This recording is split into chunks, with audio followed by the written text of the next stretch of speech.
All right. Greetings, friends and comrades. Daniel Tutt here. Welcome to Breaking the Bonds of Fate, a symposium with John Bellamy Foster.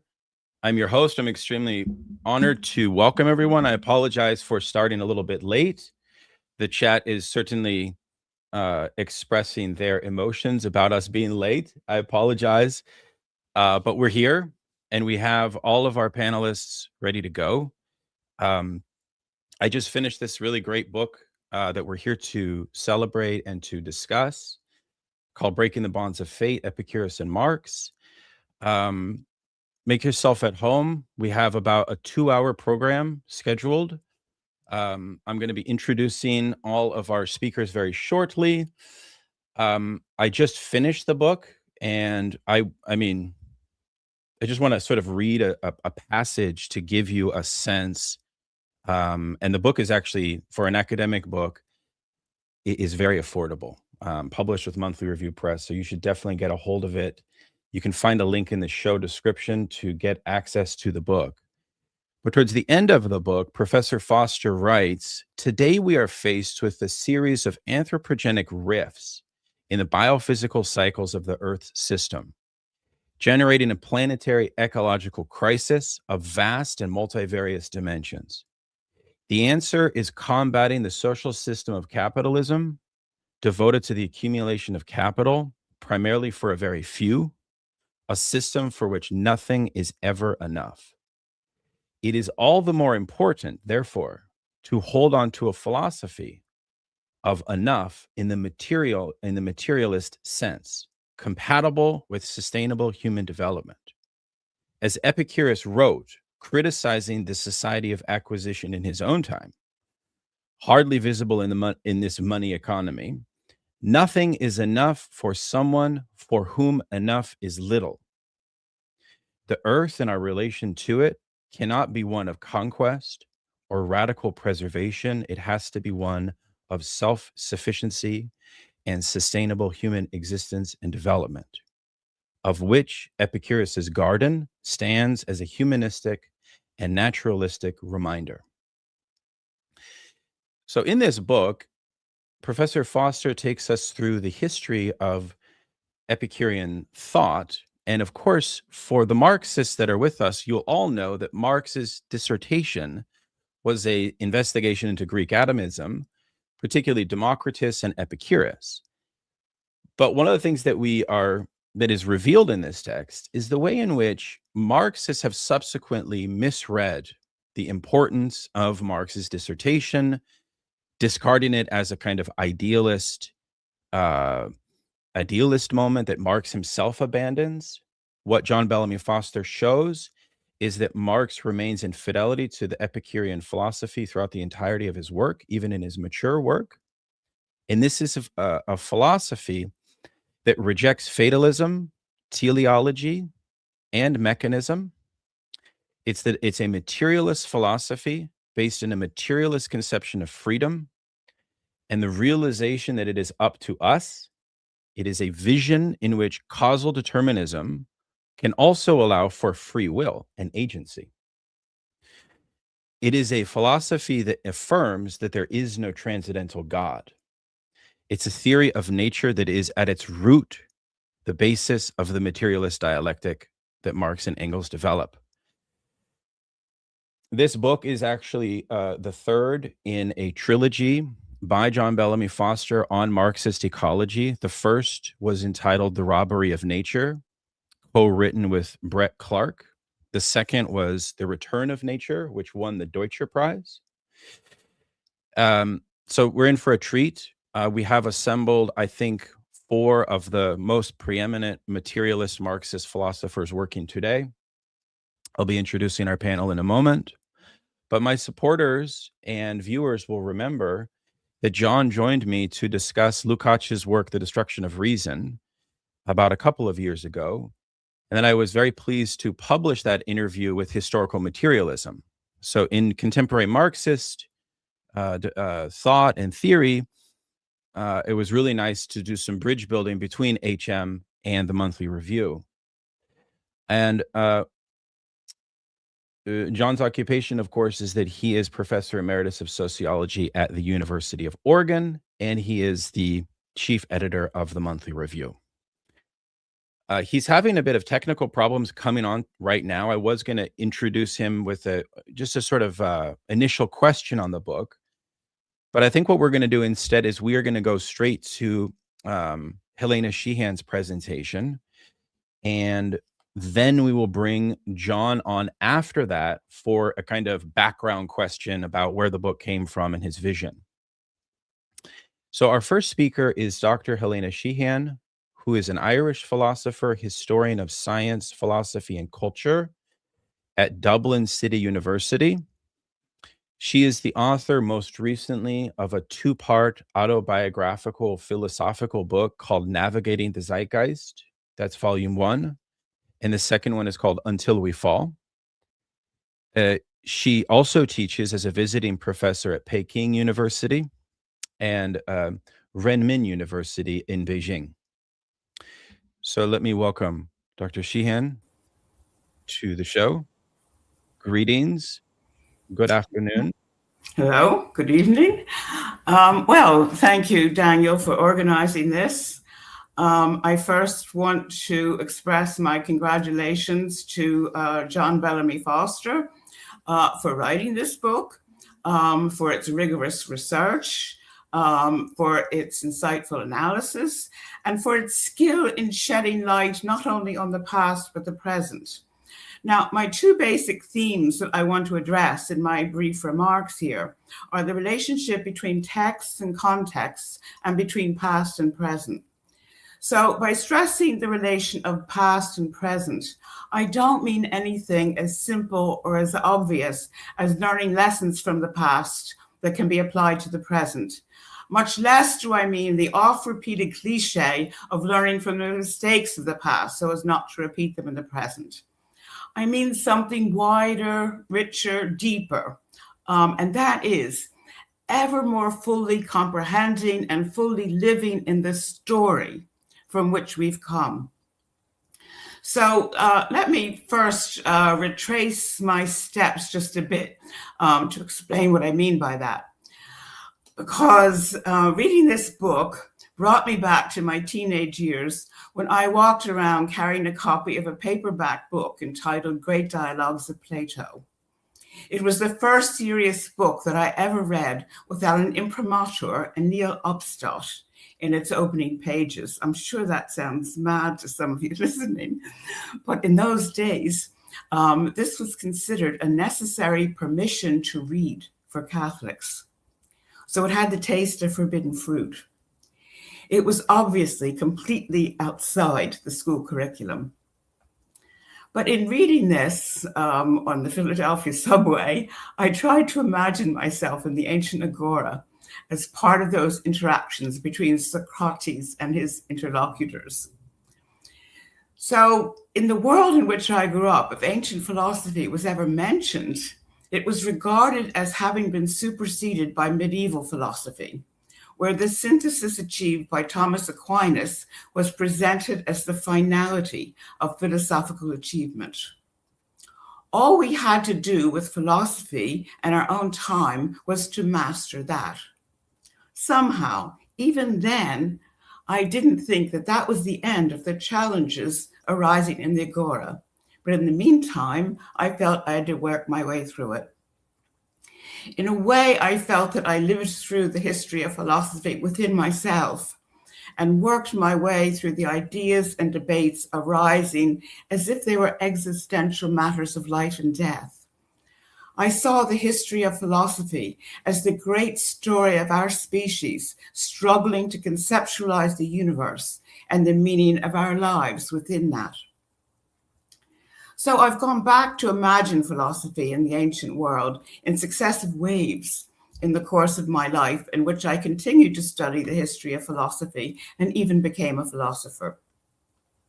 By the time I was in university, Catholic philosophy departments were in the throes of a battle about opening up to contemporary philosophical trends. It was also about opening up to a reconsideration of ancient philosophy. So I was unequivocally on the side of opening up, although I opened up so radically that I ceased to be a Catholic. So my whole worldview fell, and I faced the long, hard task of constructing an alternative one, which led me eventually to Marxism. So my way of imagining ancient philosophy shifted drastically again when I became a Marxist. And I finally understood that philosophy was not a matter of free-floating ideas stretching across space and time, but it was part of a more complex nexus of interactions. I understood then that the history of philosophy was part of the history of everything. I understood that it was impossible to understand the history of philosophy apart from the socio-historical, political, economic context of philosophy. Now, a crucial book in revealing this to me was George Thompson's The First Philosophers, which is a book that John references with much respect in his book.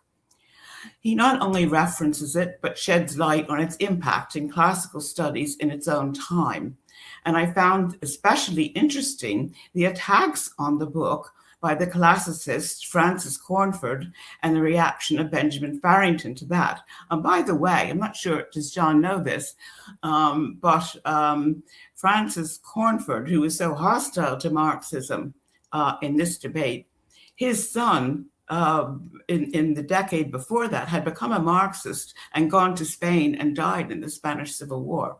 So I don't know if he was especially bitter about Marxism because of this, but it doesn't seem to have changed his mind about Marxism and what it had to offer.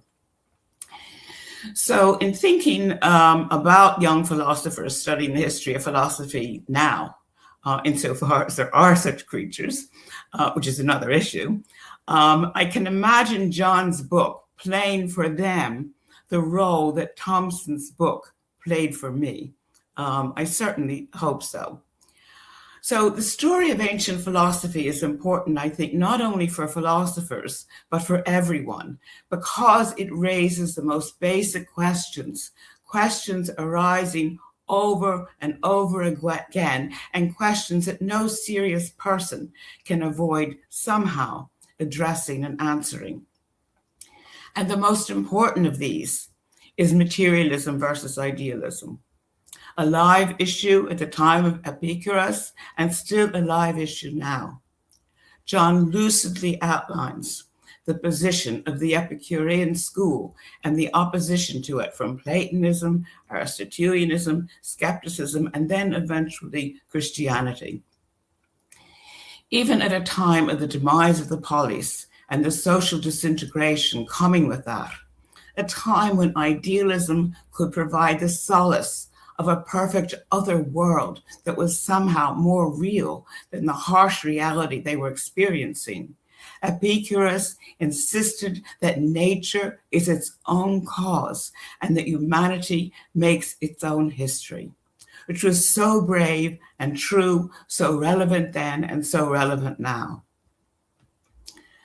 Other related issues in play then and still in play now were causality versus contingency, organicist emergence versus reductionist atomism, agency versus fatalism. Indeed, John puts considerable emphasis on fate and fatalism, as is obvious in the title of the book. Marx, of course, conceptualized this dynamic perfectly in saying that men make history, but not in conditions of our own making. So it's impossible, I think, to live and act effectively without understanding this. So I also think that the psychosocial dimensions of Epicureanism are quite fascinating, especially the concept of ataraxia, of social contract, and of the really advanced ideas on class and gender. And as someone who related so strongly to the history of philosophy, but did not come from the class and gender prevailing in the history of philosophy, I have to say these aspects meant quite a lot to me. Although I already knew something about ancient philosophy, about Epicurus and Epicureanism, I learned quite a lot from this book. It's enriched my whole relationship to the history of philosophy. I have for a long time believed that we cannot truly understand thought apart from the full-blooded context of human thinking, in which problems arise, ideas are formed and debated and catch fire, subside, and then flare up again. And I think that John has done a great job at sketching the whole world in which the ideas of Epicurus arose, caught hold, died out, and were taken up again. I do believe that the history of philosophy is a coherent story if we look at it in the widest perspective. There are basic ideas and debates arising again and again, but always in a new way, developing in interaction with the development of everything, playing out in every conjuncture in response to the pull and pressure of every age. So although I never became a classicist or an expert in the ancient world, it's always been a key node in the longer story in which I've lived and thought. And in recent years, I've spent a lot of time in Greece, well, in recent decades, actually, involving myself heavily with the contemporary Greek left, especially during the period when the rise of Syriza seemed to offer so much promise. But, you know, even in the midst of all of this turmoil at that time, I still was always thinking about the relationship between the past and the present, trying to reimagine the past and its relation to the present. And I thought of how my teenage self would have loved to be able to walk among the ruins in Athens as a backdrop to my reflections. Although I must admit I was constantly perturbed by teenage school groups who seemed to see these places as nothing more than exotic backdrops for their instantly posted selfies, without apparently giving a thought to the waves of people who lived, thought, and died in these places, which were now ruins. So there are many ruins in Greece that have never been excavated. And among these is the site of the Epicurean garden. But I must say, after reading this book, I'll never walk through the streets of Athens again without trying to imagine life in that garden and juxtaposing it with what Greece has become, which then and now is a site of tragedy. It's again a site of decay of the polis, a site where there is still room to act, but not so much as we thought even 11 years ago. So another point about past and present, and this is perhaps something not said out loud, but possibly thought, how when the world is burning, ecologically and geopolitically, how could someone like John Bellamy Foster and those of us gathered here spend so much time and energy excavating ancient texts and examining old debates? Because I strongly believe that the prime task of any serious intellectual living today, and especially Marxists, is to conceptualize the complex current conjuncture. I do think that much ruminating about the past and obsession with past texts is an escape from the demands of the present, which can sometimes seem overwhelming, sometimes even seem hopeless. So I think that it's significant to say that this book has been written by someone who's been to the forefront of analyzing the current conjuncture, both ecologically and geopolitically. I'm constantly astonished at the breadth and depth of John Bellamy Foster's writing and the constancy of it, too. What he's been doing, I think, has been striving to bring the whole history of knowledge, not just the facts of it, but the dynamic of it, to bring to bear in a flow from the past to the present to the future. And that's how I see this book. A smaller point before I end. In thinking about how to approach this symposium, I did not intend to gather my thoughts in the form of a close reading of the text, as a number of the reviews have done, but to focus on certain key themes arising from my reading of it and my reflections on it. However, I had done a close reading of the text some months back, and I took meticulous notes, primarily because I read better by taking notes. So when I was asked to speak, I intended to go back through those notes, only to find that they had evaporated in the cloud, which was very frustrating and has made my contribution here less than I would have wished. I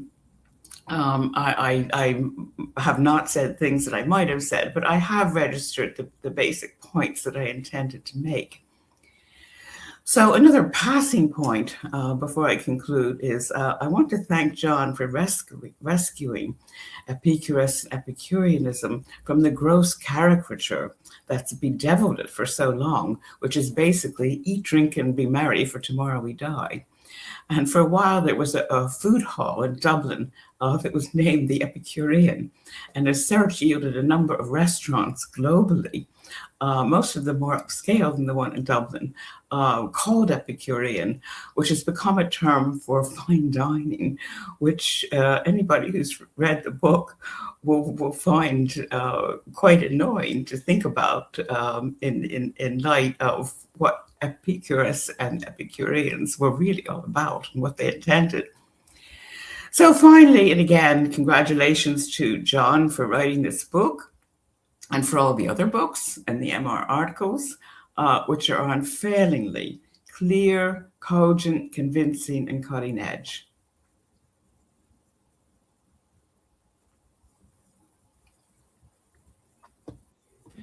Thank you so much, Dr. Sheehan. That was wonderful. We have John with us after all sorts of technological snafus and crises. We've averted them. Let's make sure we can hear John. Can you hear us? Yes. Oh, good. Well, great. Well, what we wanted to do, first of all, thank you for that presentation. And for folks that are watching, we have a very healthy stream of people watching right now. So thank you all for being here. We wanted to begin, if we could, after that, these opening remarks from Professor Sheehan, with a question to you, John, in regards to where this book came about. I had mentioned before you came on that this is sort of understood by you to be part of a wider trilogy. I don't know if you call it a trilogy, but there's a continuity with your other two books. And why Epicurus? And could you give us a sense of the sort of prehistory of what made you decide to dig into? And obviously the book really exerts a profound level of research in Epicurean thought. The first half is really dedicated to that. The second half is very much about Marx's Epicurus, and then later how Marxists have dealt with Epicurus. But maybe you could tell the audience a little bit about its origin as a project. Well, I had some training in ancient philosophy, but this book didn't arise out of that directly. It arose out of my ecological project when I was writing Marx's Ecology. I had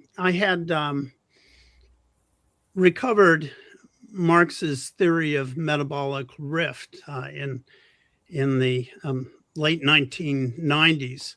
I was asked to write an article on classical political economy in the earth for the great German Marxist encyclopedia. And I discovered that Marx had a much deeper ecological conception and this notion of metabolic rift. And I wrote an article on it for the American Journal of Sociology in 1999 called Marx's Theory of Metabolic Rift. But then when I finished that, I realized that there was a big question. How could Marx have made such great ecological discoveries when he was essentially focusing on political economy, not natural science, and nothing in the way that Marx was approached led one to believe that he could come up with the kinds of penetrating observations about the human relation to nature that were involved here. So I decided that the answer must lie in Marx's materialism, and that Marx's materialism had to be approached in a different way than had become customary. It wasn't simply about economics. It went much deeper than that.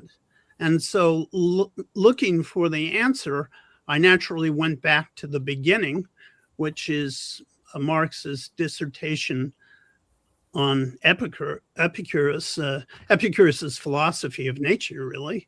And I discovered at that time the real depth of the Epicurean philosophy and how it affected Marx. And I made that the foundation for Marx's ecology when I wrote it in 2000. So the whole argument really evolved out of that. And I intended, after writing Marx's ecology, to go back and do those foundations even better, to explore the Epicurean and Marx relation, the Epicurus-Marx relation, much more thoroughly. But there was another problem, and that was the question of, well, what happened to Marx's ecology after Marx's death? And some people said, well, what he wrote about ecology, about the metabolic rift, about metabolism, and all of these things, that was something that nobody had known about, that had no influence, and so on. I dealt with that problem a little bit in the epilogue to the book, but I decided that had to be done fully. We had to have an ecological history of socialist thought, or of socialist contributions to ecology. So I spent 20 years off and on doing that, and that resulted in the Return of Nature.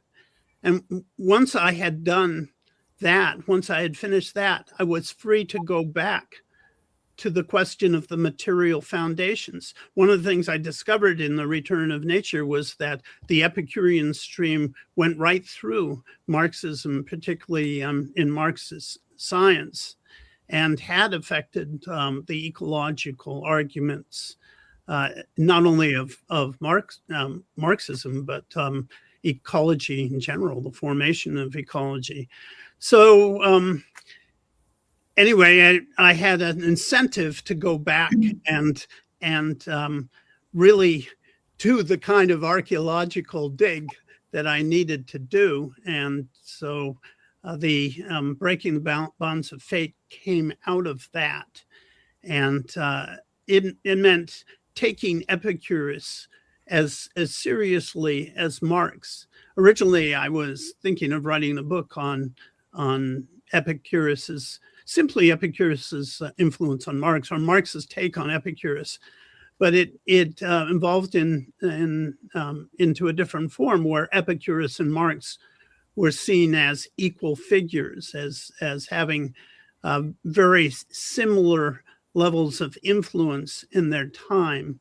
And so that really was the evolution. I just want to say one thing about the argument that arose, because while I started out with ecology and trying to understand Marx's materialism, I discovered the larger elements of Marx's philosophy rooted in his materialism. Particularly, what he took from Epicurus was an understanding of materialism involving freedom, or leaving a room for freedom. The relationship between determinism and freedom, which was absolutely key to Marx's whole thought, and made a materialist dialectic possible. And I just want to read one sentence here from Marx's dissertation. He wrote, "Lucretius is correct when he maintains that the declination the swerve, breaks the bonds of fate. And since he applies this immediately to consciousness, it can be said of the atom that the swerve is something in its breast that can fight and resist. Now, Marx is actually combining two quotes from Lucretius and conveying Epicurus's views. The first quote is from Lucretius, book 2, line 255, where Lucretius talks about how the swerve breaks the bonds of fate, essentially allowing room for freedom and contingency. But the second part of Marx's sentence quotes Lucretius a few lines down in book 2, 280, where Lucretius is saying, it can be said of the atom that the swerve is something in its breast that can fight and resist. And Marx emphasized that and put those two things together. So Marx was seeing here quite explicitly, and I took breaking the bonds of fate, of course, is the title of the book, but he's seeing explicitly as this allowing not only for human freedom, for human resistance against determinism, against fatalism, our ability to change things, to fight and resist. And I think this really captures, in a lot of ways, what was most important to Marx and Epicurus. So I'll just stop there. Yeah. Thank you, John. Thank you. And I want to invite Helena, while you're with us, if you have any comments now that John is here, you're more than welcome to say that. But before I turn the floor to Helena, it's also a little bit late in the evening in Ireland, so we'll let you go shortly and have our next speaker. But the Monthly Review has just said in the chat that they are going to offer a 3-part course based on this book. Part 1 will look at the Epicurean philosophy itself. Part 2 will look at the influence of Epicurus on Marx. And then part 3 will look at the question of praxis and Epicurean Marxist understanding of materialism in the current day. And that was, of course, my favorite part of the book, because I focused on contemporary philosophy, John. So when you get into Althusser and you get into the fact that there's actually a renaissance in Epicurean philosophy on the side of Greek classicists, not Marxists, that you're trying to incorporate these discoveries into the fold of Marxism.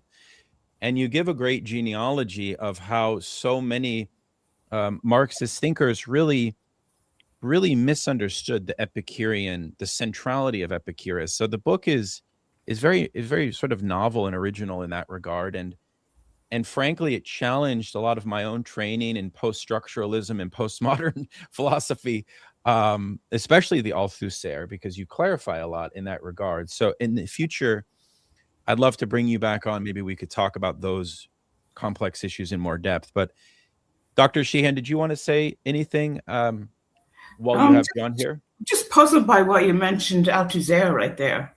I don't find Althusser illuminating about anything in any way, and I don't see how he came into it just now. Well, one of the things that is mentioned in the book is that Althusser is credited with bringing back an emphasis on Greek materialism and Epicurus, even though he does a poor reading of Marx's dissertation, as John mentions, and he doesn't do a rigorous analysis of Epicurus, but that association is present. Is that fair to say, John? Yes. But you know, this emphasis has been there all along. It didn't need Althusser to do anything about it. Anyway, I think Althusserianism is a blind alley in the history of Marxism. I just am constantly, puzzled by why people keep bringing up and referencing Althusser all the time. I mean, if I didn't have to reference Althusser because of the influence of Althusserianism, I wouldn't, but it's just constantly in our face all the time in a way that I don't think moves anything forward. But like I'm only intensifying the problem now by still talking about Althusser. But I think that John, not only in the book, but in his remarks just there, made the point that this has the emphasis on Greek philosophy and the whole relationship of Marxism to the whole history. I want to emphasize the relationship of Marxism to the whole history of philosophy. I wrote an article that was published in Monthly Review last October, where I'm giving out a bit about this obsession with Hegel. And I think this book is a bit of a corrective to that. But I think that we should, see Marxism as having a relationship to the whole history of philosophy. I mean, Marx and Engels and Lenin and Bukharin and all of the great figures in the history of philosophy and in the history of Marxism really understood the history of philosophy well and thought of themselves within that story and moving that story forward. And I see this book as part of that. But John isn't posing himself as somebody who alone suddenly discovered Epicurus and discovered the important and had a Marxist interpretation of ancient philosophy. He acknowledges, the other, especially the British Marxists of the 1930s, who were quite influential, I think, to John and to me as well. This continuity is always there, and there are times to point it out and to move it forward. And I think that John in this book has done a good job of that. Thank you very much. Well, in the interest of time, we're going to move on. So we'll put you down, John. We'll bring you back later. Professor Sheehan, thank you for your insights and your time. And we will bring on Katarina. Welcome. Hi. How are you? Well, I'm fine. It's, the end of the day, almost evening here, almost 7 p.m. Still in the Central European time zone. Okay, well, let me introduce you. Let me formally introduce you here. So it's my great honor to welcome Dr. Katarina Kolozova, who's a Macedonian academic and philosopher. She's the co-director and faculty on the faculty at the School of Materialist Research, where I also have the honor to teach. And they have a wonderful summer program coming up that everyone needs to check out. She's affiliated with many other universities, which I'm not going to give her full bio, but she is a noted scholar of Francois Laruelle, the late French philosopher. And she is recently the co-editor of a very interesting book on materialism, which I had the honor and privilege to lead a panel discussion on. So we were very much looking forward to bringing you on here, given that your specialty is contemporary philosophy. And as we were just mentioning, a big part of the book, of course, is a kind of critique of a lot of the ways of contemporary Marxist materialism and the kind of errors involved there. So we're extremely honored to have you here for your comments and your thoughts on this book. I will leave the floor to you now. Thanks, Daniel. The book that you mentioned, Defending Materialism, I'm not the editor, I'm a co-author of the book. There are 3 authors, me, Paul Cockshott, and Greg Michelson, and I actually wrote all of the chapters that concern precisely ancient philosophy, because yes, my more recent books, and recent in my case is not that recent, it stretches decades, deal with contemporary philosophy, have dealt with this intersection of Marx and Laruelle applied on sort of a critique of post-structuralism and so on. So, you're correct that I've been dedicated more to that topic than to the ancients. But actually, my background is classical philosophy and even classical philology. That's the first thing I started and then continued. As part of the lifelong project to study philosophy, but I decided that I had to first study the Greeks, the language, to study classics essentially, in order to move on to philosophy proper, which I continued to do on MA and PhD level. So I approached the question of materialism in that book that you mentioned, Defending Materialism, precisely through this classicist lens, through very careful reading of the original texts, and then deriving from there or extrapolating from there a sort of a conceptual apparatus that I thought would give us a different view, provided a new non-canonical lens and as to how we look at Marxism or Marx's own writings. And similarly to John, I started with the dissertation, of course, and with Epicurus. I think that I don't know if my argument here or my conclusion here is too far-fetched, but or if I'm I don't know, adding something to John's argument which is not explicitly or not even implicitly there.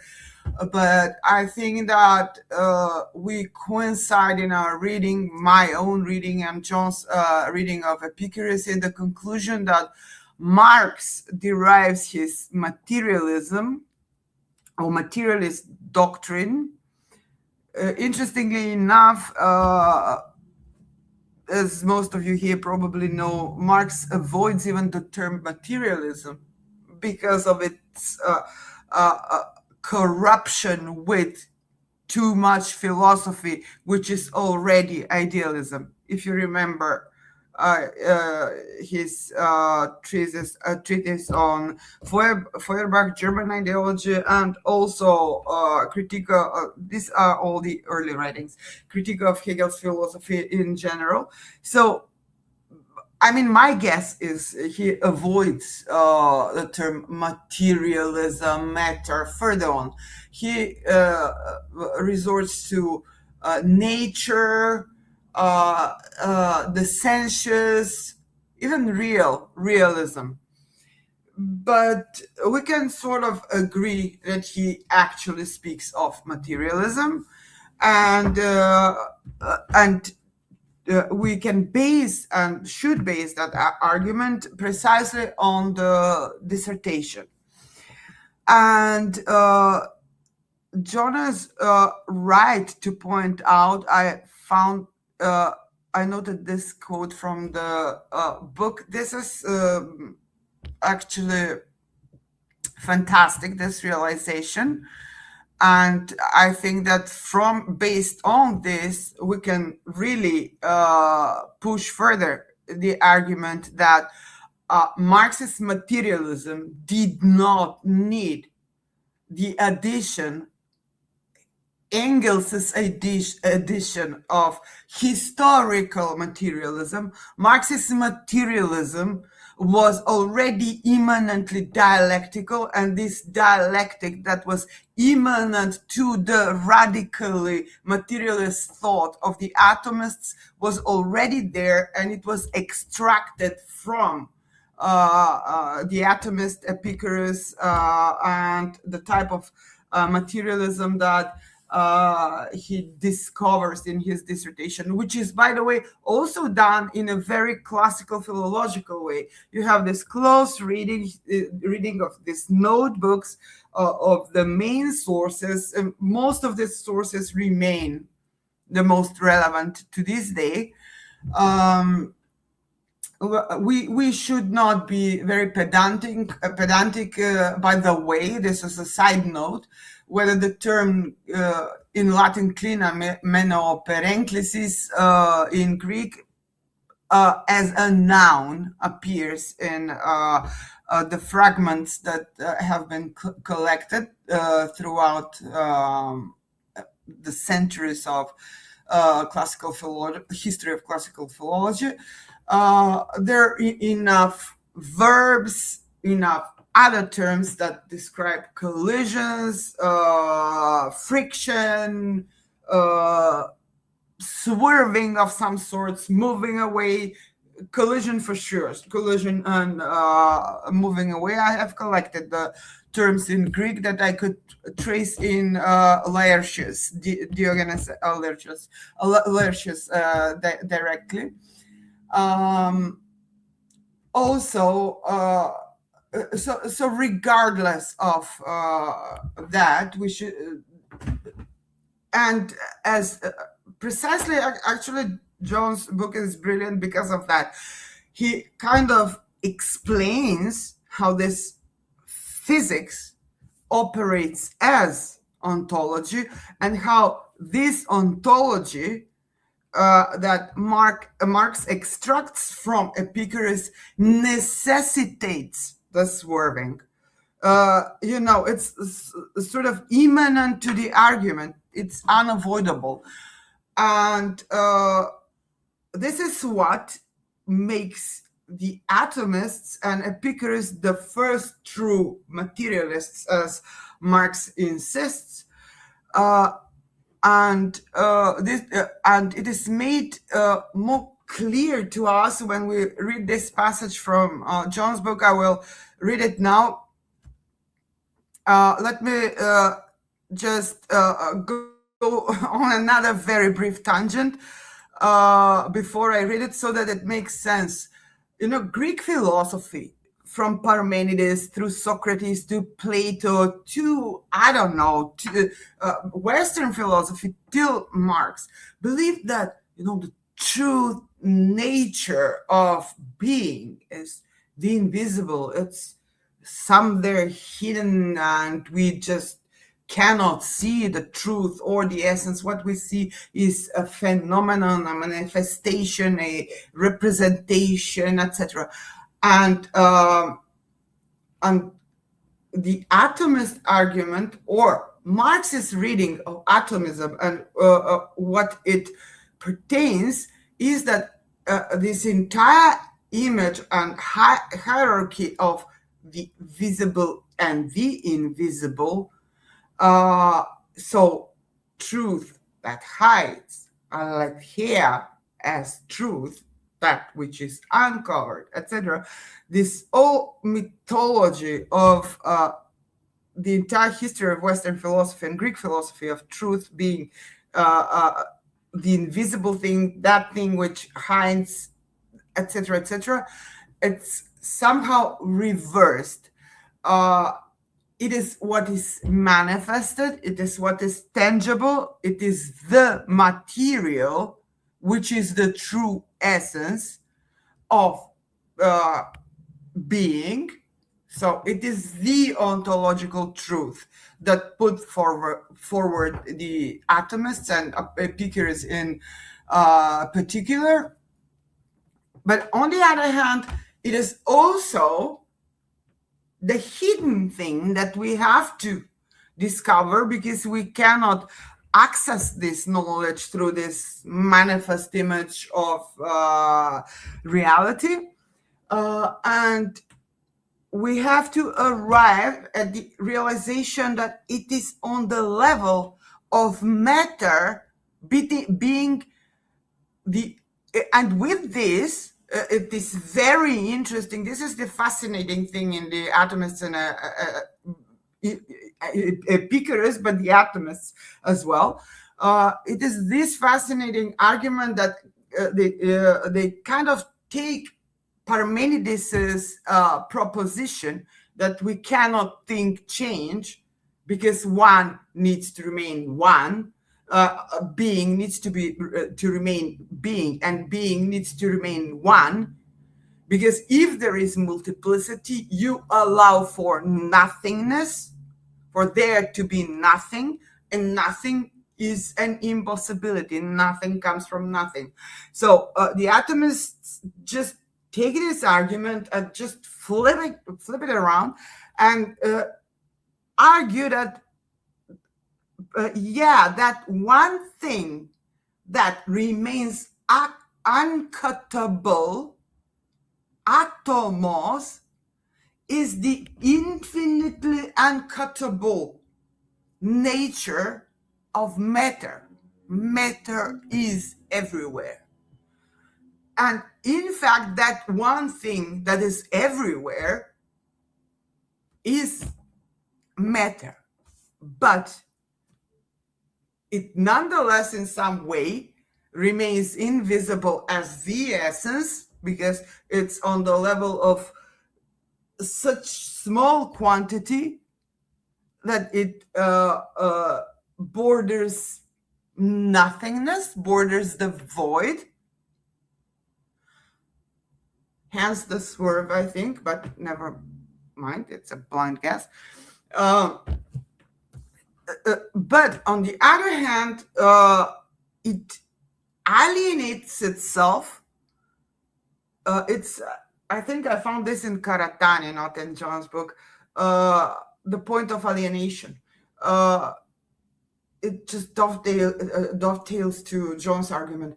But this true essence has to alienate itself through manifestation, through that which is visible on this macroscopic level. And this is again John's realization, and this dialectic of the essence that needs to alienate itself on this macro level, the unavoidability of the essence and the dialectic of the essence of the alienation, and the dialectic of the essence and its constant alienation, and this contradiction that must remain there as such, is also something that I believe I found both in Karatani and in John's book, but John says it more explicitly, I believe. And I will end with this quote, which I think summarizes the main points that I find fascinating. I like because they sort of agree with my view or reading of not just Epicurus and Marx, but also Greek philosophy. And it's the following. And yeah, I love it that John is capable of deriving this immanent dialectic from the materialist atomist argument itself without the help of Hegel. Hegel is this pedagogical context of Marx at the time, but it seems like Marx is doing this thing on his own and with the help of Epicurus. So I will finish with this quote from John's book.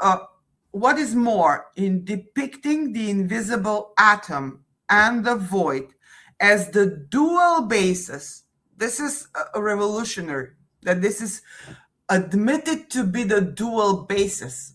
This duality wasn't, and this is the scandal that the atomists present with a little bit of help of Aristotle to the Eleatics, and also to what follows next in the history of philosophy.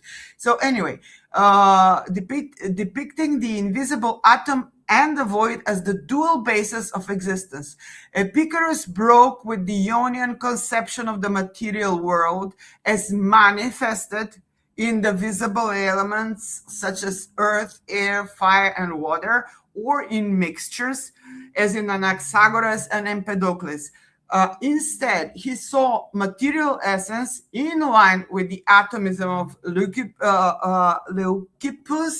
and Democritus as underlying the world of appearance, which was the realm of accident, a manifestation of conglomerations of atoms.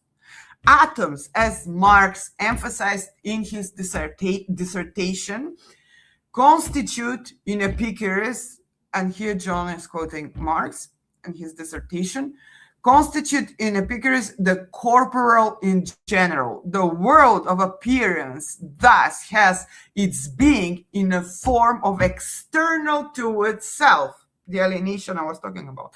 External to itself, the world of the atom. As Marx states with regard to Epicurus's immanent dialectics, this is the term that John uses in the book, Epicurus was the first to grasp appearance as appearance, that is, as alienation of the essence, activating itself in its reality as such an alienation. So I believe this quote kind of summarizes what I tried to present here, and I could go at length. I hope I will be able to stay until the end. I'm sorry, Daniel, I thought that this would last an hour or so. I'll try to stay as long as I can.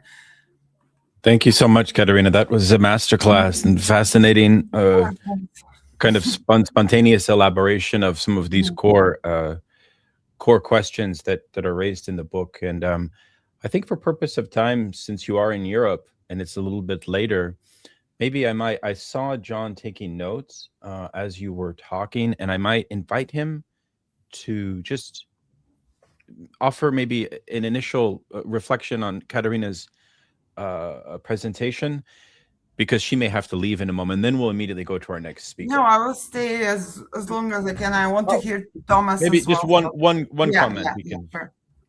Well, I mean, it was a wonderful presentation, and I enjoyed it immensely. But there's one area where I have a little bit of a disagreement.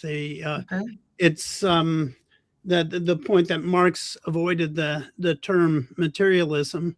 I don't think that's correct. I mean, he wrote his history of French materialism in the Holy Family, where he goes through the whole history of materialism, not just French materialism, but British and French materialism, and he clearly identifies with it. And all through his writings, he identifies with materialism. I mean, the materialist conception of history is his term. So I don't think he avoided the concept of materialism. I think that when he wrote his dissertation, the term materialism wasn't prominent, and he recognized it for what it was. I mean, he had a materialist argument. He refers to the material. He understood what he was doing, but the term materialism really became prominent a few years later. And, you know, he, particularly with Feuerbach, but with others, and he took it up. So I don't think that is correct, but that's really a sort of pedantic point. I mean, I agree with you. As I said, I am aware that this is a materialist doctrine, and I did say that this proves that he is a radical materialist, and the foundation is found in the most probably radically materialist thought, which is that of the atomists and Epicurus in particular. But I published a book in 2015 on Marx and Laruelle, and there I was very pedantic about this, and I was really creating a catalog of mentions of materialism versus physis, physicality, the physical, real, and sensuous. And I noted that the presence of the term was rarer than I would expect. So it was merely a side note there, stating that maybe he was cautious toward the term because of his critique of Feuerbach and also the French materialism that you mentioned. So yeah, we're becoming pedantic here now. I don't think he was all that hesitant about it. And he didn't use the term idealism that much either. I mean, he tended to focus on the real rather than the philosophical terms. But let me say there was one other thing you referred to, my using the term immanent dialectic, but that's actually from Marx. Marx characterized Epicurus' philosophy as having an immanent dialectic. And I think you really brought out the important aspect there. That Marx talked about how appearance in Epicurus was the first to discover alienation in the sense of appearance as appearance constituting the alienation of essence, and that was Marx's. Okay. That's the only part of the sentence which is not in quotation marks. So I thought that it was your formulation. Yeah. No, it's in quotation marks, but it may be that if I may have repeated it later without quotation marks. Okay. So it comes from him. But it's important. I mean, and you highlighted what was really crucial here, and this is crucial to Marx's understanding of Epicurus, but obviously to his own materialist philosophy. So he found this fundamental concept of alienation in Epicurus and said he was the first to understand this in ontological terms. And so, yeah, and I'm glad you highlighted that. Yeah, thanks. Excellent. Well, thank you both very much. I think we're going to move to our next speaker now. It's my distinct pleasure and honor to now introduce Thomas Nail. His first time here on Emancipation's platform, but I certainly hope it's not your last time, Thomas. By way of bio, he is a distinguished scholar and professor of philosophy at the University of Denver, and he's the author of numerous books, including The Figure of the Migrant, Theory of Border, Marx in Motion, Theory of the Image, Theory of the Object, Theory of the Earth, Lucretius 1, 2, and 3, Returning to Revolution, and Being in Motion.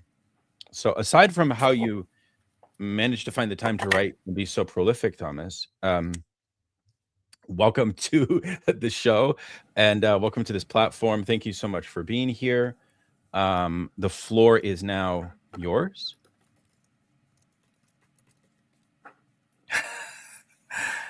Can everybody hear me all right? I'm going to need a sign because I'm having some audio issues. I couldn't hear anything that Daniel was saying, but you're good. You can hear me. We hear you very well. Yes. Okay, I'm seeing a thumbs up, even though I can't hear you. So I'm just gonna go ahead, and then I'll figure out the audio afterwards. Yeah, thanks for inviting me to this. It's so cool to see actually everybody here together talking about the swerve and talking about Epicurus and Marx, because I think, as John's book really points out, and things that Katarina and I have also echoed, a lot of people, especially Marxists, are not reading Marx's dissertation. And that's a problem. I remember actually when I was really excited about Marx's dissertation, asking all the people I knew, about, have you read Marx's dissertation before? Like, people who should have read a lot of Marxists. No, I've never read it before. And I just was blown away how many people had never read that dissertation and thought about the implications for Marxism. And while I was in the sort of fever of all of this, I was giving a lecture at the University of Oregon, and I just sort of saw John on the sidewalk, and stopped him. And I was like, "Hey, John," because I had gone to school there, and I had known John, and we were on a committee together, I think, or at least in the same room as a committee. anyway, so I stopped him and I was like, oh, what are you working on right now? And he's like, oh, I'm reading Epicurus and Lucretius and thinking about Marx. And so we had a lot to say. And it's awesome to see that was many years ago now. So it's incredible to see this book come out. For me, this book is really like the sort of synthetic peak of the trilogy. I've got all my books here. And Breaking the Bonds of Fate is the most, I think, like, it's clear just from the beginning, John's description of like how he has come to all of this. That is all there in this third book. And just reading these books over the years I've learned a lot from them. And it's great to see it come out. I really think, yeah, it's the full package. I mean, it's got history. I mean, if I was going to recommend, and I already have recommended this book to students or people who are interested in Epicurus, this is an incredible synthesis of the literature on Epicurus. Just the most recent synthesis. To me, this is like the most useful synthesis. It's got the history, the geography, the biography, the philosophy, the science. It's incredible how much information is packed into this book. And for that, it's just, yeah, I mean, it's a standard, and I think it will be cited for many years to come as a really good book to get into this. Okay, so I have kind of one, I'll sort of organize, my thoughts here into a comment, just sort of about the major intervention, at least, or one of them that I see, and then three questions for John about the book. So just the big picture philosophically for me, and maybe this is obviously coming from me and my perspective on this, but I think the swerve is probably the single most important concept in the Euro-Western tradition. It is rare that anybody ever wants to accept this, even if they acknowledge, even if they talk about it. Are they willing to commit to this absolutely crazy idea? And I say crazy, but it's crazy within the Euro-Western tradition. To fully accept the consequences of the swerve is a very big task, and the number of people who have done it is very small, I think. And John has done good work to find some of these also in the history of Marxism and ecology. For me, of course, Marx is the first to really have accepted this, even when many of the critics and receivers of Epicurus and Lucretius rejected it. So really, Breaking the Bonds is a book about, for me, the swerve and that idea. In terms of Western Marxism, it's shocking to me, given how much Engels was a fan. And I was just reading the chapter again for this that John writes of how Engels was such a fanboy for Marx's dissertation. He was one of the few people who actually read Marx's dissertation and probably understood it, and was, but in Dialectics of Nature, he just doesn't pick it up. Like, the swerve is not really part of Engels' work. And to me, that's really surprising, knowing that he read the dissertation and then still didn't take up the swerve or see that it was so important for Marx in Engels' work. And then, of course, the Soviets don't pick this up either. And that was a massive omission. And instead, now what we are left with is basically a history of Marxism where the swerve has played a minor role. And I think that some of these figures are important, and John has done so much work in The Return of Nature and in this book to track that. So these are figures, ecologists, materialists, and there are way fewer of them. That's why it's so important as a scholarly project to actually track this divergent lineage. I've done a bit of that myself with work on both Marx and Wolff, and some on Deleuze and Michel Serres, but there are other figures too, but it's not, unfortunately, it never became a mainstream. And in fact, it's hard to imagine. I think the history of Marxism and communism would look very differently if the swerve had actually been part of that. So although my questions are going to be kind of technical, I just want to paint this broader picture first, that everything is at stake. Whether anyone accepts this idea of the swerve or not. To me, that's it. That is the fundamental question. Whether you accept this idea or whether you do not determines everything about the ontology and politics and everything that follows. Thus, the importance, I think, of having this conversation. Now there are multiple books on this topic, and us here discussing it. And thank you for Daniel for hosting this, and I hope people get into it. Okay. and I'm just going to quote, if I will, just an email exchange from something that John said to me that was very pithy in an email. So sorry, John, for just quoting an email to you. The greatest Epicurean scholars were Marxists, but a lot of this got lost with the hegemony of Western Marxism. That's the bumper sticker. Like that's a very concise way to put the problem. Is that they haven't taken him seriously. And in fact, that sort of leads to other problems that they were, so this is Engels and this is the Soviets and even Lenin to some degree, end up sort of committing themselves to a 19th century physics. Indeed, I think like a lot of Marxists, even today, it's not clear that even though Lenin and Marx and all these people dedicated to materialism and physics, where's all the quantum Marxism? I know Katarina's going to say Laruelle. Yes, Laruelle, but that's, it's a minor trajectory here. But if you take materialism seriously, you can't ignore quantum physics unless you just reduce materialism to economics. And that has been part of the problem. There are some notable people, and it actually is worth mentioning Althusser on this point. Even though I'm critical of Althusser as well, this actually, and Althusser completely drops the ball. Everything is true. He just doesn't have a good reading of Epicurus. It's just like no citations. It's not even clear. And then he just ends up interpreting the swerve as like random, this aleatory materialism. Althusser is not helpful on his own work, but he actually does end up influencing Deleuze, inspires Deleuze to sort of start investigating. And then Deleuze actually does more interesting things, but still fails as well, because he ends up basically identifying the swerve with conatus, and it turns into this kind of vitalism. And then in his book on Nietzsche, he just kind of rejects the idea that matter itself could swerve without some kind of vital force, as Nietzsche would call it, or conatus, as Spinoza would call it. But of course, none of those terms are there in Epicurus or Lucretius. So they're just kind of inventing things to make that work for their own devices, which is too bad. And then, of course, you have new materialists interested in obviously materialism, but then at the same time, people like Jane Bennett and Bruno Latour like rejecting Marxism. I mean, it's like they've just because Marxism has left the swerve behind. Now you get like, I don't need to, maybe anti-Marxist is not the wrong word, but like critiques of Marxism as just being reductionist materialism. But that's obviously wrong. But it's really too bad. In some ways, Marxists have, European and Western Marxists have kind of ended up being captured in this way because they have lost the swerve, and they never had the swerve to some degree. So anyway, that's a massive miss. I'll move on to my questions.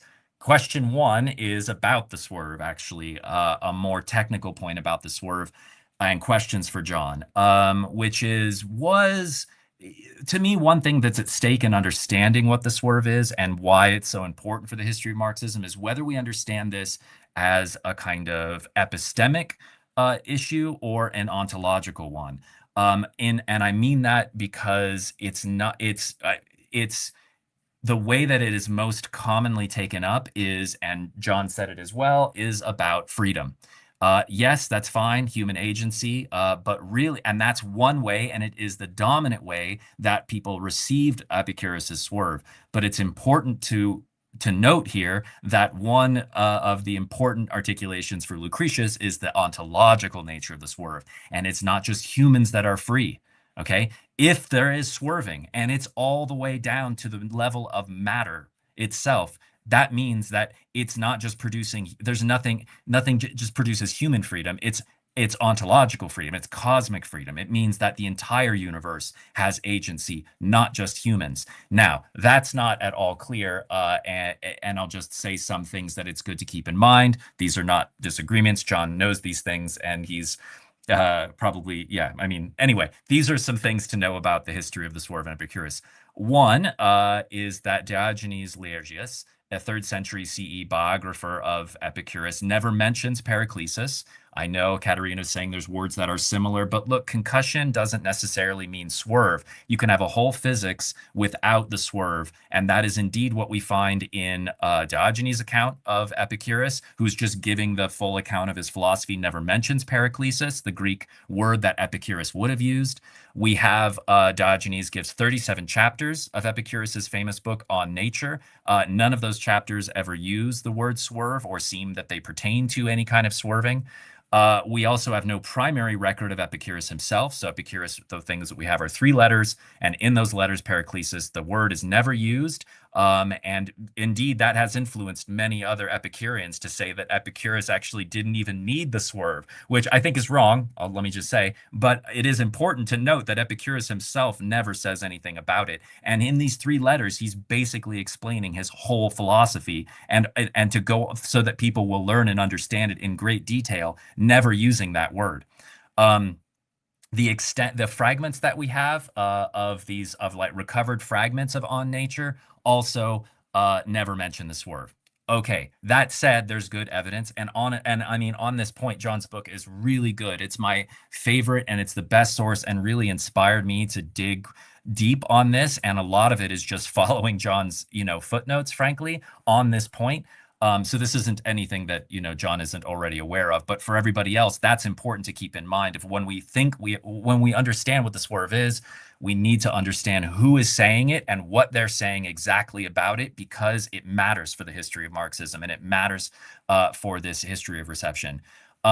Okay, so there's good reason to believe that Epicurus probably did have some idea of a swerve.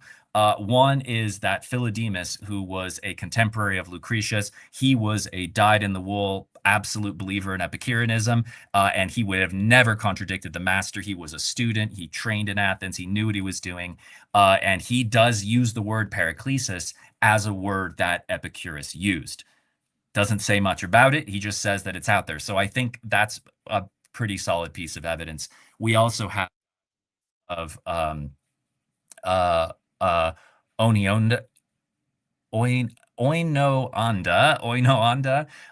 who writes about it, but only with respect to free will, and then Cicero, who is writing a summaries of Carneades, an earlier writer whose writings we don't actually have, who according to Cicero is critiquing Epicurus, saying, actually, Epicurus didn't need the swerve. He shouldn't have gone, because it just sounds like nonsense. He should have just stuck with idealism.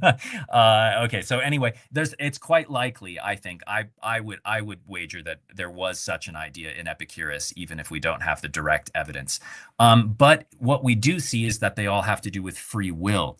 All of these are the oldest sources. Everything after Lucretius, it's possible, because Lucretius's account of the swerve is by far the most detailed. Marx ends up citing in the dissertation and all of his notebooks. Lucretius, when he's talking about Epicurus's beliefs, you follow the footnotes, he's actually citing Lucretius. There's a lot of conflation going on there. And that's an important thing to realize, that how much Lucretius is playing a role in Marx's dissertation and the reception. But for all these, like, I'm not dealing with the later receptions, although probably Simplicius would not have seen Lucretius's text. Simplicius is also just dealing with the swerve in terms of human freedom. So this is all to say that the primary text that we have to understand the swerve, again, nothing John would disagree with here, is Lucretius. It's the most detailed. It's also the first ontological characterization. There's tons of usages of the declination and so on, that just relates to physics purely, that isn't about human freedom. There is stuff on human freedom as well. This is what I think, and this is a bit speculative, so would be interested to hear what John thinks. When Marx then goes to write on this stuff in his dissertation, he has a very ontological. I mean, yes, it does have to do with human freedom as well, but Marx is very clear that this swerve is a physical feature that is ontological, that affects all of these things. And I wonder if that actually comes from sort of Lucretius. Again, the basis is there in Epicurus, but it's Lucretius that really emphasizes the physical consequence that the entire cosmos is free, not just humans. Now, this has relevance and import for, of course, what we understand as materialism now, the agency of nature, the personhood of rivers and forests and so on. That follows from this kind of materialism. It's not just that humans are free to resist, it's that the natural world is free to resist as well.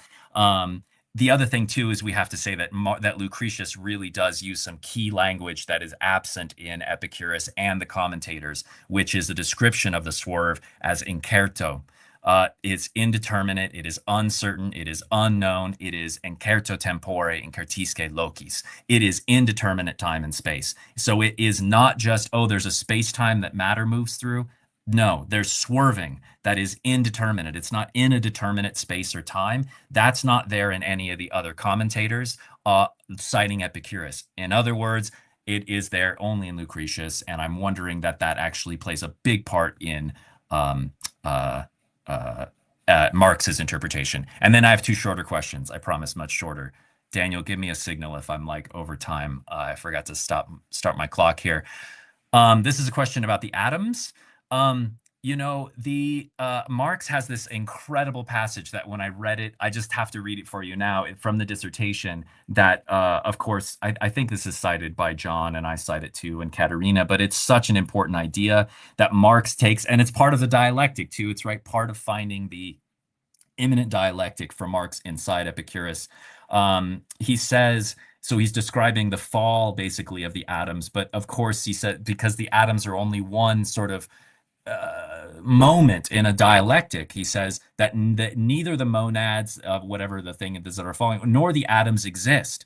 So the atoms don't even exist. I mean, that is a really different idea. If you go up, mainstream readers of Epicurus are all there saying, of course there are atoms. That's the whole point of atoms, that they are being. Marx is like, no, they don't exist because they're moving. They never stop moving. And that means they are never fully determinate, but rather disappear in the straight line. For the solidity of the atom does not even enter into the picture, insofar as it is considered as something falling in a straight line. I mean, okay, fine. Hegel is in the background. Hegel's philosophy of nature here is in the background of this.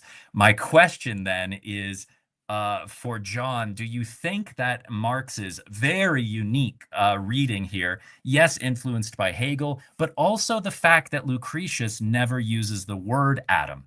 I'm wondering what you think about that. And is it possibly related to maybe Lucretius seeing in Epicurus there's a kind of immanent dialectic, so that we don't get hung up on this idea of there being and nothing, atom and void. No, atom and void are just actually two aspects of a larger dialectical and immanent dialectical process.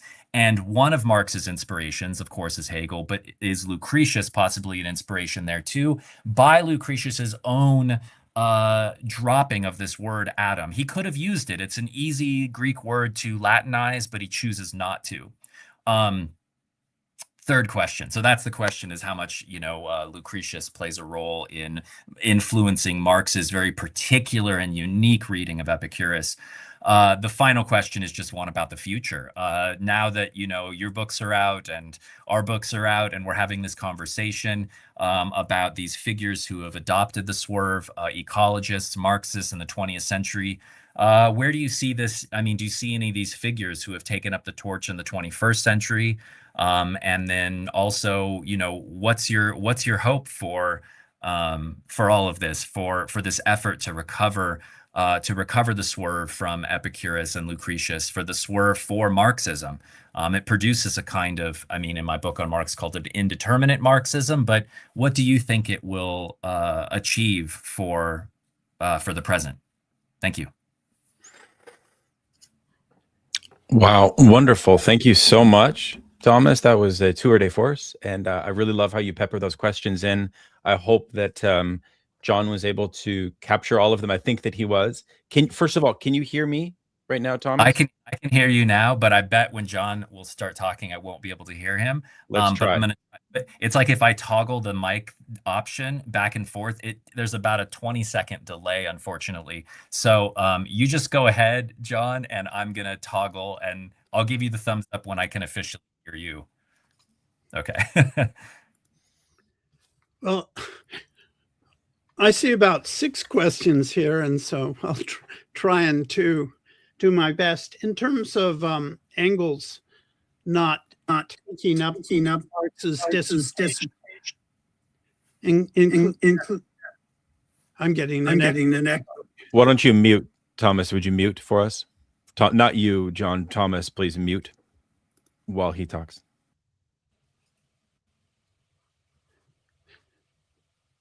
I'm getting a okay, the echo's gone. All right, the issue of Engels not discussing Marx's dissertation Engels didn't know about all of Marx's writings. And for example, Engels didn't know about the economic and philosophical manuscripts. And a lot of Marx's writings were uncovered by Engels after Marx's death. He was able to go through the papers and so on. And in terms of Marx's dissertation, Marx had clearly talked to Engels about it at times over the course of their work together. I don't know how much detail, but I believe that Engels really only discovered the manuscripts of the dissertation in 1893.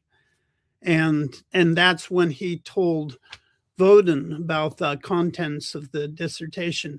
So that was long after Engels had written the Dialectics of Nature. It's not that issues of contingency and so on are not in the Dialectics of Nature, but I don't think Engels at that time was clear about Epicurus or what Marx had, the Marxist scholarship in that respect. So that's just one of those things that we have to take into account. Engels didn't know everything about Marx's work. In terms of the swerve as the most important ontological concept of Western thought, I mean, I think it's up there, but I don't know if I would go that far. I would not reduce Epicurus's contribution or his philosophy or his materialism or his ontology to the swerve. I think the swerve was a crucial element in his analysis and in his materialism, but it wasn't the only element. I think it was crucial in terms of arguing that freedom and contingency were possible, breaking with the notion of materialism, or breaking with mechanism, as in Democritus, breaking with the notion that materialism was deterministic, inherently deterministic, and allowing Epicurus to introduce an immanent dialectic. It was crucial in that respect. And but there's a lot more. Once the swerve enters the picture, all sorts of other things happen. I think that in terms of my understanding, both Epicurus and Marx's analysis of Epicurus, the concept of emergence is as important in many ways as the swerve, and it's crucial in the whole materialist perspective and avoiding any kind of reductionism. Marx said that Epicurus took Democritus's philosophy, his mechanism, his skepticism, the determinism. He took everything and he turned it, and the atom is simply referring to something that was individual, and he turned it upside down and inside out. And that is, he approached it dialectically. So from the notion of the atom, Epicurus moves on to the social individual, and there from Democritus's mechanism, Epicurus moves on to a notion of materialism that incorporates both determinism, that is causal determinism, and freedom, rejecting any kind of fatalism, any kind of predeterminism, any teleology, and so on. And so the Epicurus's philosophy is complex, and as fascinating as the swerve is, and as necessary as it is to his thought, I would not reduce his philosophy simply to that. And So, but I do think, and it's an ontological framework, as Thomas emphasizes, and that Marx is right in bringing it out as an ontological framework. And it's turned out that with 20th century and 21st century scholarship, that the only thinker who really understood what Epicurus was doing was Marx. It keeps on coming up again and again as they make more discoveries. They, for example, the fragments from On Nature, they discover that it was Marx who understood this, or Marx understood the significance of the swerve. He understood the significance of emergence in Epicurus and so on, and was able to put these things together. So, and this is a deep ontology. It's a materialist ontology, and that was wrote everything that Marx did. I mean, we look at materialism in terms of three levels. As Bhaskar said, there's ontological materialism, there's epistemological materialism, and there's the materialism of praxis, right? And Marx was able to put all of those together, rooted in this ontological materialism. Not that he adhered strictly to Epicurus's view of the atom in terms of physics, but he found it in a philosophy that was materialist without being rigidly deterministic in the sense of fatalism and teleology, that rejected also idealism and skepticism, and that provided a way of going forward. Even Feuerbach, who had an influence on Marx with respect to materialism, Feuerbach got his sensuous materialism, which is also something that Marx picked upon from Epicurus. He got it from reading Gassendi, and as we know from Feuerbach's history of modern philosophy, from Bacon to Spinoza. So Feuerbach picked up the same concept of materialism from Epicurus as Marx would pick up. In fact, they picked them up at about the same time. In fact, if you look at Marx's Epicurean notebooks and compare it to what Feuerbach was doing. So this gave Marx a complete materialism. I mean, a philosophical approach that allowed for human freedom, and the swerve was part of that, but not all of it. It's true that we don't have any mention of the swerve in the extant writings from Epicurus that we have, but we have about 10 ancient authors, and that refer to Epicurus's use of the swerve. Lucretius being the most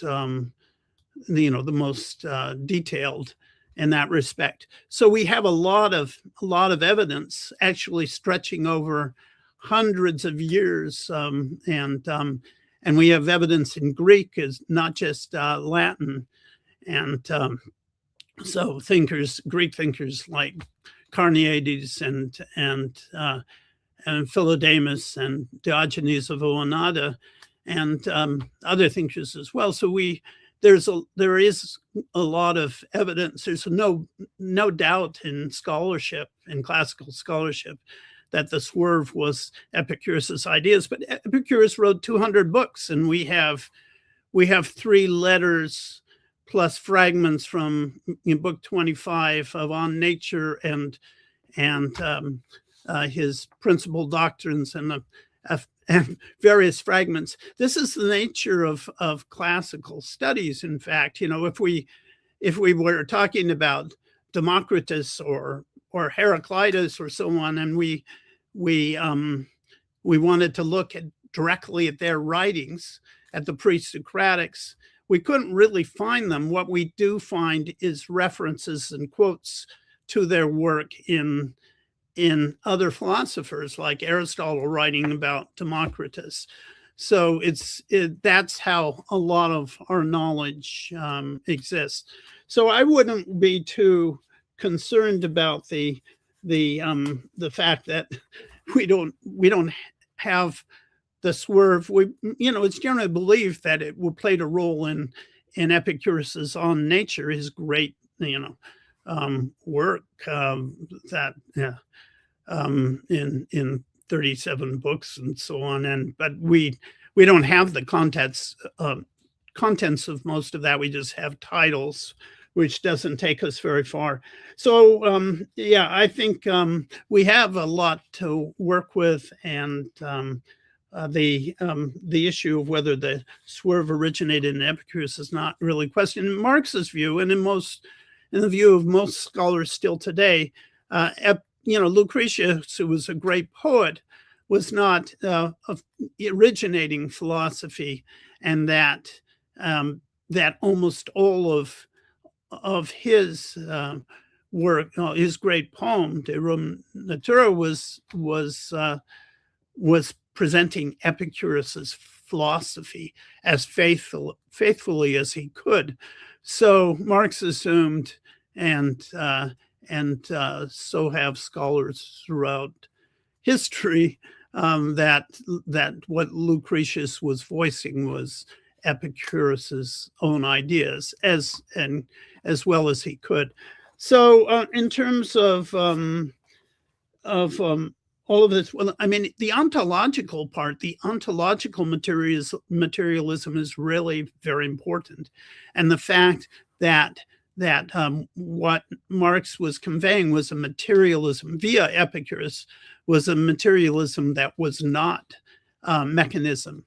And in fact, he stuck with that the whole of his life. Whenever he referred to materialists, he criticized mechanistic materialism and always called Epicurean materialism sensuous materialism and so on, seeing it as more dynamic, more connected to the earth and so on. In terms of the atoms and the falling in a straight line, and Marx's statement that you quote in a very, that the atom, insofar as it's falling in a straight line, does not really exist. I think that Marx, there's two ways of looking at this. Marx saw the significance of the atom not in the falling in the straight line, but in repulsion, in collision, or which associated with the swerve, so that that's when the atom becomes alive. That's when it exists, when in a sense, when it swerves. But the atom itself, he said, is death, right? He said and this is very important in terms of his understanding of materialism, which was tied to a conception of mortality. And so he actually says in places, he says that the atom falls into the material world and died. It's poetically expressed, but the idea is death the immortal, which was a phrase in Lucretius. The idea that the material reality is really kind of the reality of mortality, and you accept mortality, and that the world of appearance is breaking away from that mortality. It's the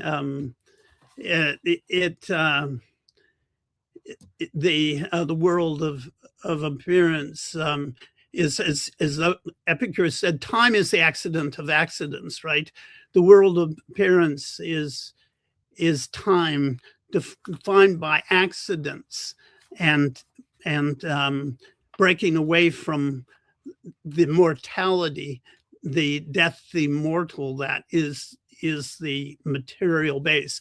I don't know if if this is very clear, but this is very much a part of Marx's notion of a materialist dialectic, the role of human freedom and contingency in history and development, and it is tied to the swerve. Another thing you asked was about whether the whole issue of how the ontology applies to the cosmic realm, to the natural world as well, and I think that that's clear in Epicurus, and in Marx it does as well, so that there is contingency, there's a kind of agency in nature. In evolutionary theory, we have to recognize that something, that we can't deal with evolution in purely mechanical terms.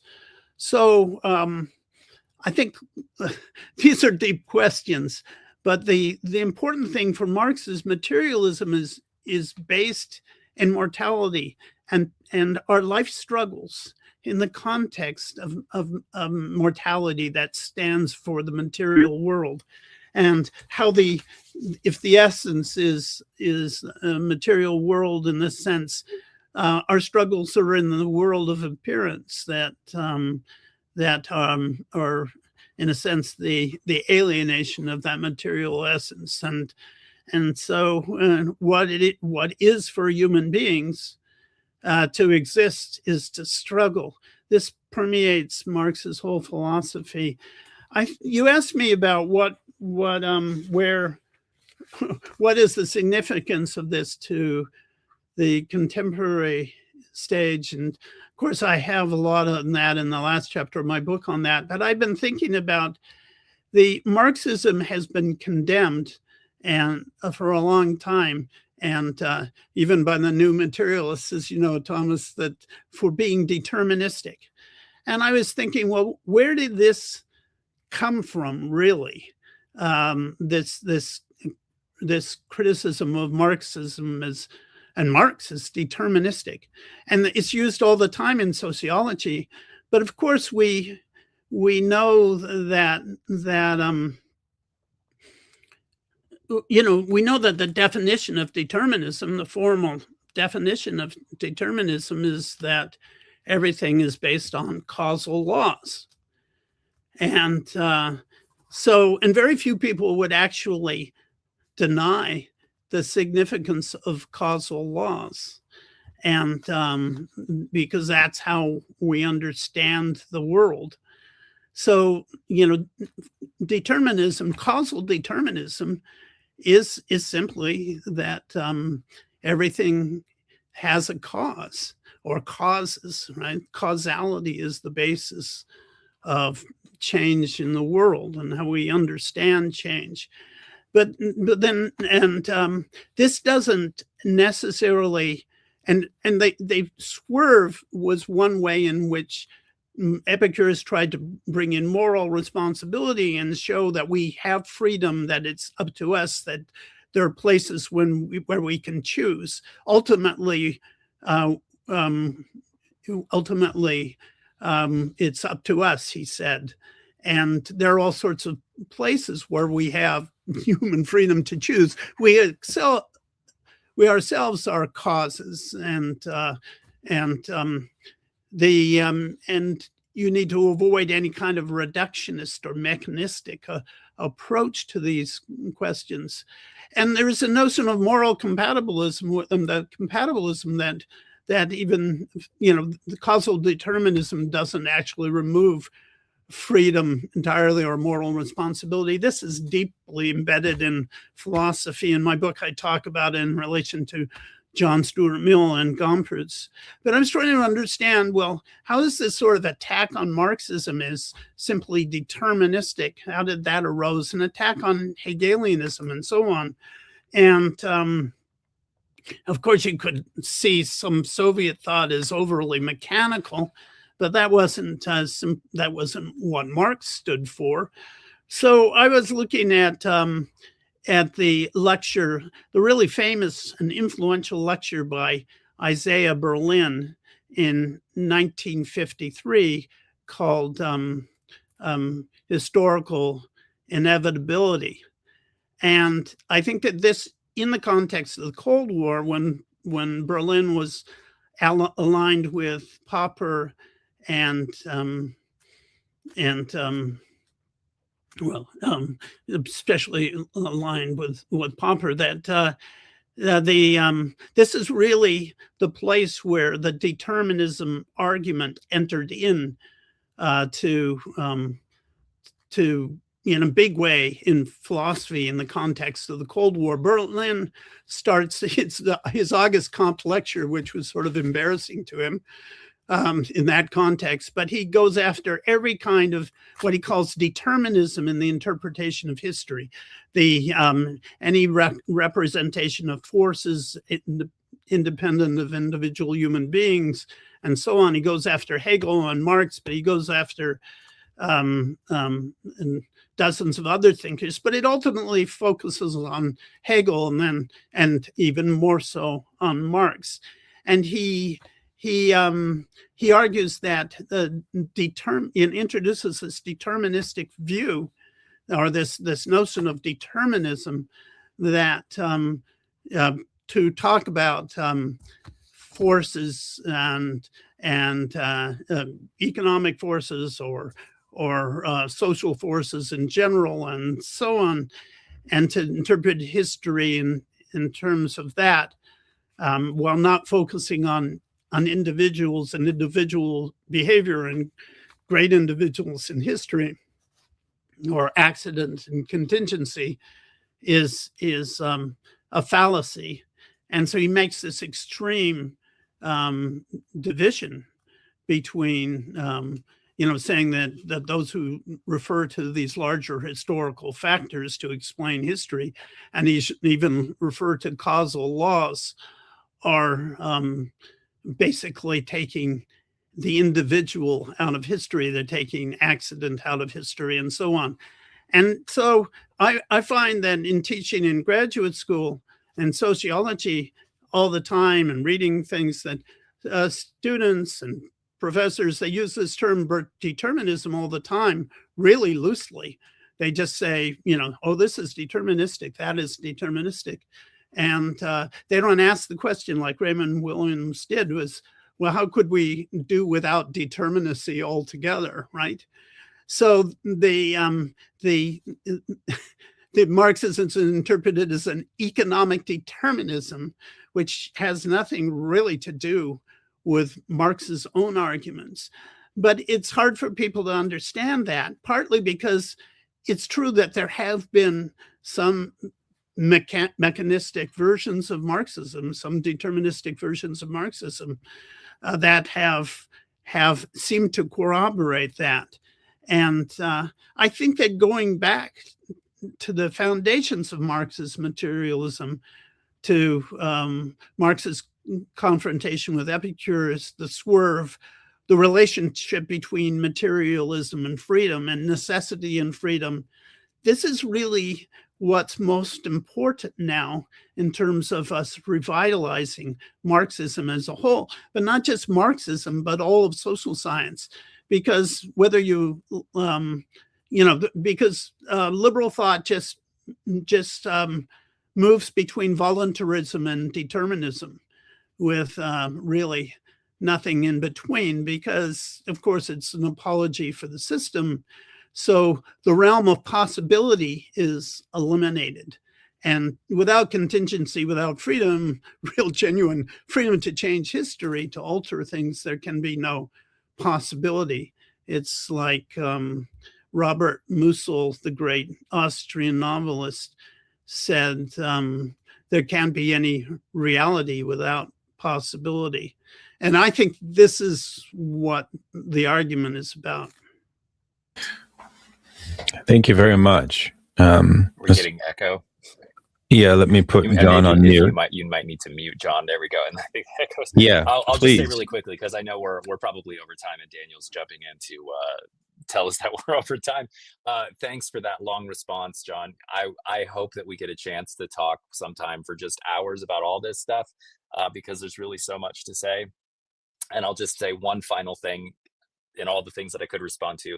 I think it's very interesting that of all of the thinkers that reference Epicurus and cite him, Marx says in his dissertation that Lucretius is the only one who understood Epicurus. It's all here. I'll just pair that point with the other point that the only two thinkers that I know who reject the existence of the atom are Marx, who says that solidity does not even enter into the picture, and Lucretius, who never even uses that word. All the other Epicureans, all of the people who follow, all really focus on this word. They use this word. Marx is very critical of it, and Lucretius is very sneaky. He uses like 6 other words for matter, but never he uses atom. And that's not, I think it's not an accident. I think it's suspicious. It's weird. I've yet to hear a good, compelling argument of why he wouldn't have used that very obvious word when dealing with it. Okay, thank you for your time and everybody else's. And yeah, thanks, John. I hope we can continue. Okay, great. Well, thank you very much, Thomas. Thank you, John Bellamy Foster. We have a lot of questions from the chat, but I already mentioned that my intention is to bring John back to do a proper interview. So I will make a promise to the community here that's gathered, and thank you to everyone that's been listening. We've had a great audience today, that I will save this chat, and I will take these questions and I will raise them in our follow-up conversation. But I think we are at time. I know that Helena is still with us. Katarina had to go. We touched upon the swerve, and I feel as if everyone is very interested in this concept. I know even actually Islamic philosophers have a conception of something close to this idea. So the notion that it's the most important concept in Western philosophy is so fascinating. And I'd love to know, Thomas, maybe you have developed that argument further. I think that you have. And of course, a lot of contemporary, this is a sort of question that we see coming out of a lot of contemporary French materialist turn as well. There's a lot of emphasis on the swerve. So I have the sense that perhaps, and I know Monthly Review is going to do a 3-part seminar on this book, that we should do more on this. With C. Derek Varn, he and I are doing a series on materialism. So I promise to everyone that we will not leave this by the wayside, or keep it as just the reserve of what academic philosophers say, because I think it's actually quite useful, a quite useful point. But I think we will close for now, and I just want to invite John to maybe say any final reflections. I know you could not hear everything from Dr. Sheehan, unfortunately, but hopefully you can go back to the video and listen to her opening remarks on the book. But if anything comes to mind, John, you want to mention before we go, the floor is yours. Well, I know one thing that Tom was asking about was what I'm doing now, and one thing is I've been looking at Spinoza because Marx, Marx's materialism is often interpreted in terms of Spinoza, and I don't think that is particularly useful or correct, but there are some interesting connections there. And Marx did he kept notes. I mean, he wrote notes right when he was finishing his dissertation on Spinoza's theological political treatise. And what's interesting in his notes, he emphasizes the same issue where Spinoza actually says that even as a famous determinist, says that there's room for freedom contingency, and Marx takes that down. And I think that this sort of verifies Marx was looking for a materialist philosophy of the struggle for freedom. And I think he found it at this time. But then, then having got that foundation, he built and built upon it in various ways. And it's a fascinating journey, but we can understand it better now, I think, if we see the starting point, the origins of that journey, and we don't see Marx as simply a Hegelian. I agree with Engels that Marx was never a Hegelian in the sense of a follower of Hegel. He was always he always had a critical relation to Hegel, and that even though he was so penetrating with respect to Hegel's thought and his dialectic. But Marx was in search of a materialist dialectic. Anyway, that should be maybe the final word. Thank you so much. And thanks everyone for your attention and for your time and for these great insights. It was a real honor to host this event. And we'll be back soon with more. Thanks, everybody. Take care.